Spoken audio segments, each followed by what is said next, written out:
Nunca imaginé que el silencio en un matrimonio pudiera ser tan ruidoso. Pero lo más aterrador no fue lo que no dijo. Fue lo que dijo con total calma, sin vergüenza alguna. Estaba apoyada en la encimera de la cocina, con los brazos cruzados y esa expresión que últimamente se había vuelto su cara habitual. Desprecio envuelto en desapego. Habíamos discutido. Nada grave. Ni siquiera recuerdo que lo provocó. Algo sobre por qué ya no éramos cercanos, por qué siempre parecía tensa, por qué sentía que dormía con una desconocida. Y entonces lo soltó. Así. Plano. Sin dudar.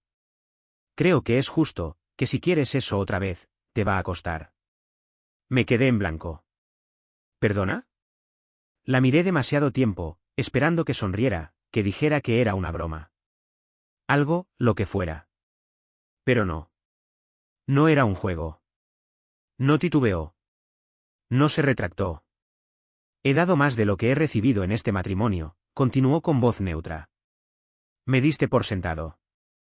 Mi cuerpo, mi tiempo, mi esfuerzo. Me gané el derecho a cobrar por lo que sigues pidiendo. ¿Cobrar? ¿Ella estaba hablando de ponerle precio a estar conmigo? ¿Me estás diciendo que quieres que te pague? Pregunté, apenas creyendo mis oídos. Se encogió de hombros. No necesariamente en efectivo. Pueden ser regalos. Transferencias. Algo tangible. Pero ya no pienso darme gratis. No sin algo a cambio. No pude hablar. No de rabia. De algo peor. De un asco silencioso. No por ella. Por lo que habíamos llegado a ser. Ella se sirvió una copa de vino como si acabara de proponer la cena, no dinamitar los cimientos de nuestra relación. Se sentó, abrió el móvil, empezó a scrollear. Como si negociar sexo fuera ahora parte natural del matrimonio. Salí de la cocina. Y en ese instante. Algo dentro de mí se rompió. Pero no fue una explosión. No grité. No lloré. Fue un clic. Un cierre suave y definitivo. Como si el hombre que había estado intentando salvar ese matrimonio simplemente se levantara y se fuera sin hacer ruido. Esa noche no dormí. Me quedé tumbado, en silencio. Ella a mi lado, respirando tranquila, como si nada hubiera pasado. Y yo. Yo repasaba los cumpleaños que planifiqué solo. Las veces que arreglé cosas en casa mientras ella se gastaba 200 euros en cremas y dejaba los platos sucios una semana. Las noches que la abracé cuando estaba enferma. Las llamadas que atendí por ella cuando murió su madre. Y de pronto, nada de eso valía. Porque ahora me debía dinero. Emocionalmente. Físicamente. Incluso sexualmente. Y lo peor. Ella no cambió de la noche a la mañana. No. Simplemente no quise verlo antes. A la mañana siguiente, como si nada, se sentó a desayunar. Café en una mano, móvil en la otra, scrolleando su app de compras. Curioseé su carrito. Joyería. Tacones. Un abrigo de diseñador. Total, más de 1.300 euros. Entonces me miró sin el menor pudor y dijo: ¿Me puedes transferir unos cientos esta semana? Necesito comprar unas cosas. La miré. No respondí. No porque estuviera confundido. Sino porque, por primera vez, lo vi todo con claridad. Esto ya no era un matrimonio. Era una transacción. Ese mismo día, mientras trabajaba, me llegó una notificación al correo. Asunto: factura recibida de Sasa R. Concepto: labor emocional y tiempo perdido. Monto: 2.000 euros. Pensé que era una broma. Una broma cruel. Pero no. Abrí el archivo. Había una nota. Como no entiendes mi valor, pensé que debía empezar a cobrártelo. Justo es justo. Cerré el documento y solté una risa seca. No de humor. De agotamiento. Ese clic mental que escuché la noche anterior. No era momentáneo. Era definitivo. ¿Quieres ponerle precio al afecto? ¿A la intimidad? ¿A una pareja? Muy bien. Pero vas a descubrir que no pago por respeto. Y menos en mi propia casa. No mencioné la factura. No discutí. No dije nada. La dejé ahí. Invisible. Como casi todo lo que habíamos sido últimamente. Pero a partir de ese momento, dejé de hacer las pequeñas cosas. Esas que hacía sin que ella tuviera que pedirlas. Llevar el coche al taller. Pagar facturas puntualmente. Preparar café los sábados por la mañana. Todo. Se acabó. No frené bruscamente. Solo quité el pie del acelerador. Y dejé que la inercia hiciera su trabajo. Ese silencio. Hablaba más alto que cualquier grito. Esa semana, la observé como nunca antes. Ya no era amor. Era análisis. Notaba cómo dejaba los platos apilados en el fregadero hasta que olían. Cómo pedía comida 3 noches seguidas por Dordas y lo llamaba eficiencia. Cómo me decía controlador cada vez que preguntaba en qué se había ido el dinero. Pero no dudaba en pedirme la tarjeta cuando la suya ya no pasaba. Una mañana, la vi sentada en el sofá, auriculares puestos, riéndose a carcajadas. No me había notado. Me acerqué lo justo para ver la pantalla. Estaba chateando con alguien llamado Derek. Solo eran unas frases. Nada escandaloso. Pero, había demasiados LOLs, demasiados guiños. Una confianza que se sentía física aunque fuera virtual. No dije nada. Ni un gesto. Solo lo anoté mentalmente. Esa misma tarde, me mandó una nota de voz. Cariño, he estado pensando, como he llevado yo la parte emocional de esta relación durante tanto tiempo, quizás sería hora de equilibrar la balanza. Un pequeño estipendio mensual. Ya sabes, como una prima de reconocimiento. ¿Una prima de reconocimiento? Reproduje el audio 2 veces. No porque no lo creyera, sino porque quería escuchar el tono exacto. Sonaba orgullosa. Como si hubiera ganado algo. Esa noche, fingí estar muy cansado para cenar. Ella no se inmutó. Pidió sushi solo para ella. Y subió una historia a Instagram con la frase: Date night con la mejor compañía. Yo misma. Emoji de uñas pintadas. Luz tenue. Filtros de influencer. Al día siguiente, llamé al banco. Moví una parte del dinero de nuestra cuenta conjunta a una cuenta personal a mi nombre. No todo. Solo lo necesario para amortiguar la caída. Por si acaso. Y luego llamé a Andrés. Un amigo abogado. Le conté todo. No para actuar aún, sino para prepararme. ¿Es oficial? Me preguntó. No. Pero esto ya no es amor. Es un contrato mal escrito. Andrés me entendió. Ya había visto este tipo de historias. Hombres que se dieron cuenta demasiado tarde. Cuando la trampa ya estaba cerrándose. El golpe final no tardó en llegar. Un sábado. Ella pensaba que estaba haciendo recados. En realidad, había aparcado a 2 calles y vuelto a pie. Solo necesitaba unos documentos de la oficina. Pero al abrir la puerta, escuché voces. ¿Ella? Y un hombre. Voz de unos 30 y pico. ¿Seguro?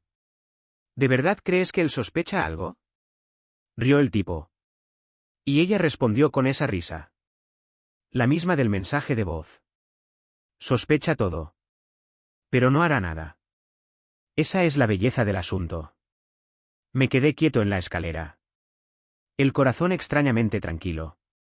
Como si el cuerpo ya supiera que no había vuelta atrás. ¿Y si descubre lo del fondo? Preguntó él. Que lo descubra. La mitad está a mi nombre. No tiene el valor para tocarlo. ¿El fondo? Mi fondo. El que empecé para ese proyecto del que hablábamos hace años. Una casa junto al lago. Solo que yo lo soñé. Ella solo esperaba el momento de vaciarlo. Y ahí lo vi todo. Ella no estaba esperando el divorcio. Ella estaba cobrando mientras seguía casada. Yo solo era el idiota que seguía firmando los cheques. Di un paso atrás. No hice ruido. No me vieron. No lloré. No grité. No confronté. Me fui directo al despacho de Andrés.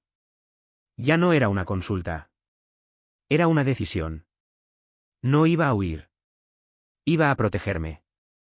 Y cuando cayera la tormenta, yo estaría seco. Y ella sola, mirando los escombros, preguntándose en qué momento dejé de ser pasivo. Y me volví invisible. Después de escuchar su risa con otro hombre, no volví a la cocina. No hice una escena. No los enfrenté. Di media vuelta. Salí por la puerta. Y caminé directo al coche. Arranqué. Pero no fui a casa. Fui al despacho de Andrés. Sin cita. Él me vio entrar y no preguntó nada. Solo abrió su portátil y dijo: Dime que necesitas proteger. Porque eso era todo ahora. Protección. No venganza. No reconquista. Solo salir ileso de una guerra en la que ya había perdido sin saberlo. No le conté todo. No aún. Solo lo justo. Quiero asegurar mis ahorros. Mis inversiones. Y quiero que el acuerdo parezca justo. Pero no lo sea. Asintió en silencio. Ya lo había hecho antes. Me explicó cómo funcionaría. Un posnupcial con lenguaje de equidad. Pero con protección legal completa. Que lo firmara sería fácil. Solo tenía que hacerle pensar que era una medida para protegernos a ambos. Le pedí también algo más. Cuando llegue el momento, quiero que todo esté listo para el divorcio. Silencioso. Rápido. Letal. Andrés lo llamó la cirugía limpia. Sin sangre. Sin drama. Salí del despacho y no volví directo a casa. Me quedé en el coche un rato. Motor encendido. Mirando la calle como si no perteneciera a ella. El sol caía detrás de mí. Y en el parabrisas se proyectaba mi sombra. Larga. Desdibujada. Así se sentía mi matrimonio. Visible. Pero vacío. Un reflejo de algo que alguna vez estuvo vivo. Volví a casa al anochecer. Ella estaba en el sofá, como siempre. Copa en mano, móvil en la otra. Ni una pregunta. ¿Ya estás de vuelta? Me dijo. Como si yo fuera el del Uber Eats. Yo solo asentí. Pasé de largo. Ni una palabra más. Pero esa noche, mientras ella dormía como si fuera dueña del mundo, yo me levanté. Fui a la oficina. Y abrí su viejo portátil. Sabía que algo iba a encontrar. No sabía qué exactamente. Pero lo sentía en los huesos. Y si lo que sospechaba era cierto, ya no sería su esposo. Sería su auditor. Esa noche volví a casa como si nada. Ella estaba en el sofá, copa de vino en una mano, el móvil en la otra. TikTok en bucle. Una serie en mute de fondo. Lo de siempre. Me saludó sin levantar la vista. ¿Ya estás de vuelta? Eso fue todo. No preguntó cómo me fue. Ni dónde estuve. Ni con quién. Solo un «ya estás de vuelta». Como si yo fuera un paquete dejado en la puerta. Asentí y caminé hacia la oficina. Sin prisa. Mientras ella dormía, silk mask, pierna fuera del edredón como si la cama le perteneciera. Me puse manos a la obra. Abrí su antiguo portátil. Ese que supuestamente ya no usaba. Olvidó cerrarlo bien. Y aún tenía sesión iniciada. Correo. Redes. Historial. Primero fue lo de siempre. Paquetes de spa, influencers, joyas, lo típico. Pero luego vi algo. Un usuario anónimo en Reddit. @monetizedmuse. Abrí el perfil. No esperaba nada. Pero el primer post tenía más de 1400 votos positivos. ¿Cómo logré que mi marido me pague por intimidad sin que él lo supiera? Leí. Cada palabra. Era una guía paso a paso. No usaba nombres. Pero los detalles eran inconfundibles. Hablaba de cómo usó su vulnerabilidad para generar culpa. Cómo dosificaba el cariño para que yo lo asociara con recompensas. Cómo me entrenó, Como si fuera un perro con premios emocionales. Y los comentarios. Mujeres aplaudiendo. Pidiendo consejos. Comparando tácticas. Tenía fans. Y estaba orgullosa. No cerré la pestaña. Me la envié por correo. Tomé capturas. Guardé backups. Seguí navegando. El siguiente post. Aún peor. Estoy considerando ser Sugar Baby mientras sigo casada. ¿Consejos? Decía que su esposo, yo, era buena persona pero aburrido. Que extrañaba sentirse deseada. Que había probado crear una cuenta privada de contenido bajo un nombre falso. Y que alguien conocido se había suscrito. Le gustaba el riesgo. Seguí las pistas. Instagram, privado. Pero la foto de perfil no mentía. El lunar en su mejilla. El mismo collar dorado. El mismo sofá del salón. Entré a un buscador. Escribí el nombre falso. Una corazonada. Y ahí estaba. Un sitio de venta de contenido. Fotos. Algunas insinuantes. Otras, ni siquiera eso. Descaradas. Y lo peor. Tomadas en nuestra casa. Sobre nuestros muebles. Yo pagaba la luz. Y ella hacía negocio con la iluminación. No grité. No rompí nada. Solo respiré. E hice 3 llamadas. Primera, Andrés, el abogado. Le pedí que preparara un contrato posnupcial con cláusulas de protección patrimonial. Tenía que firmar algo. Y tenía que sonar como si fuera por su bien. Segunda, recursos humanos de mi trabajo. Redirigí parte del salario a una cuenta privada de inversión. Tercera, Diego, mi amigo de la universidad. Experto en ciberseguridad. Le pedí todo sobre ese usuario y su alias en redes. Backups, carpetas ocultas. Sin preguntas. Cuando terminé, regresé a la habitación. Me acosté a su lado. Ella no se movió. Y por primera vez. La miré de verdad. Esa mujer que antes me tomaba la mano en el cine. Que lloró cuando la sorprendí con un viaje a Segovia solo para ver los colores del otoño. Ahora vendía pedazos de sí misma a desconocidos. Solo para sentirse deseada. O con poder. Y lo peor. Pensaba que yo no lo sabía. Pero ahora. Yo ya no era su esposo. Era su consecuencia. 3 días después de descubrir su doble vida. Deslicé una carpeta manila sobre la mesa de la cocina. Ella ni siquiera levantó la vista del móvil. Solo dijo. ¿Y esto? Tomé un sorbo de café. Pruebas. ¿Pruebas de qué? Frunció el ceño. De que lo sé todo. Se hizo el silencio. Un silencio espeso, como alquitrán. Y entonces bajó la mirada. La primera hoja, captura del post de Reddit. El de los 1400 votos. ¿Cómo hacer que tu marido te pague por intimidad sin que lo note? Ella intentó sonreír. Eso podría ser cualquiera. Segunda hoja, metadatos. Tercera, IP coincidente con la de casa. Cuarta, historial de pagos de tu cuenta secreta.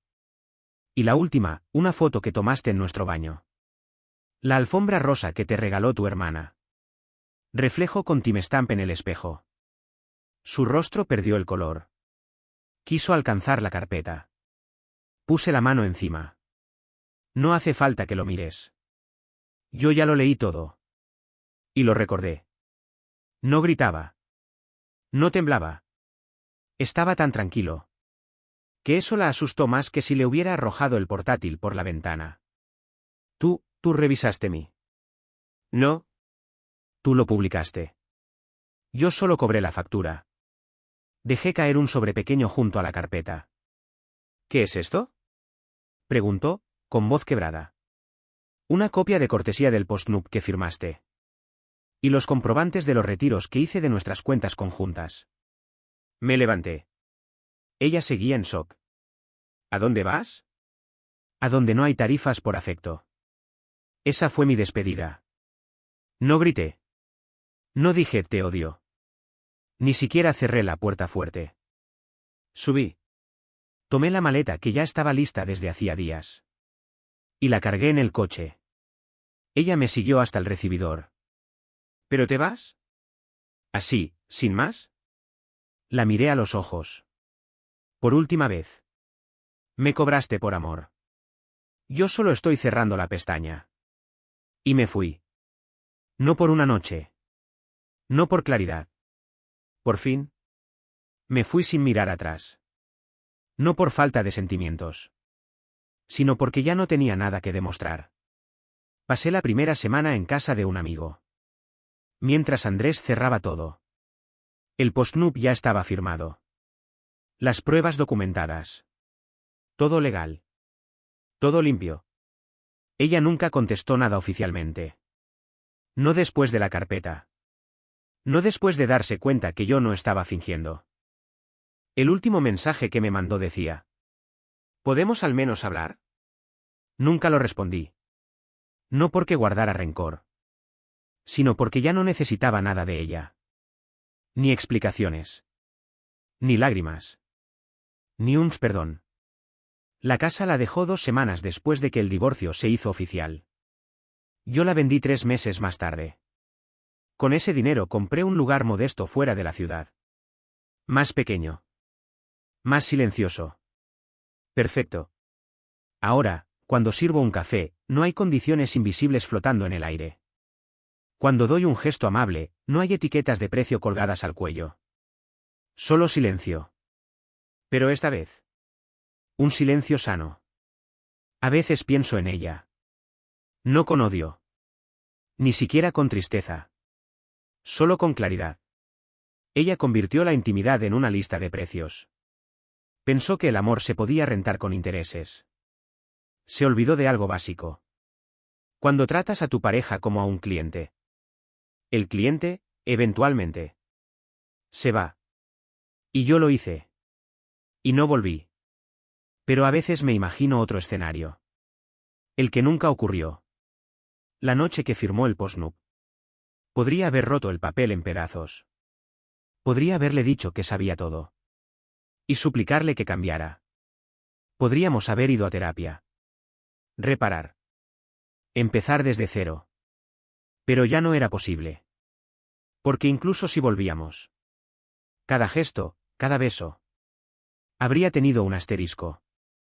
Una duda. ¿Esto lo hace porque me ama? ¿O porque espera algo a cambio? Y esa duda. Es peor que cualquier grito. Al final.